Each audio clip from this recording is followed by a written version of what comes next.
बांध लिहनी प्रीत तोहर गमछा के छोर में, बस गईलू बन के कजरा अखियाँ के कोर में।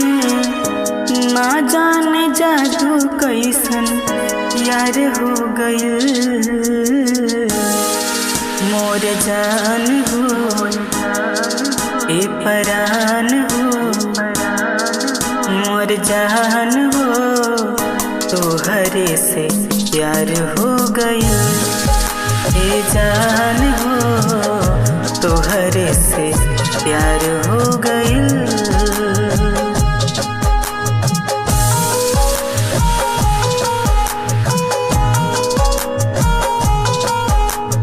मन बसंत बगिया में रानी भंवरा बन के आ गईलू, मधुर मिलन के रस में सनाइल प्रीत के राग सुना गईलू।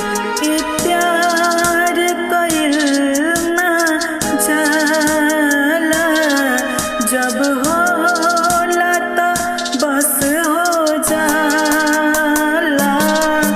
लागेलू चांद चकोरी बड़ो तू गाँव के गोरी छोरी, आज से बल माथो हार हो गइल।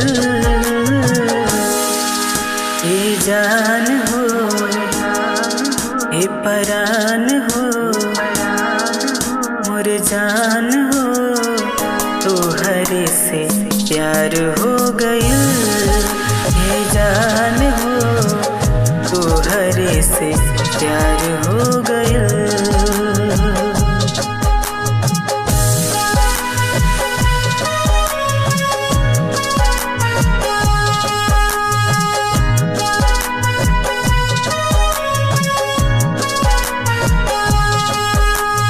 भाग से मिलल बड़ू सजनी, राखब तोहे संभार के। तोहके करे जवा के भीतरी छुपा ले, लगी न नजर संसार के।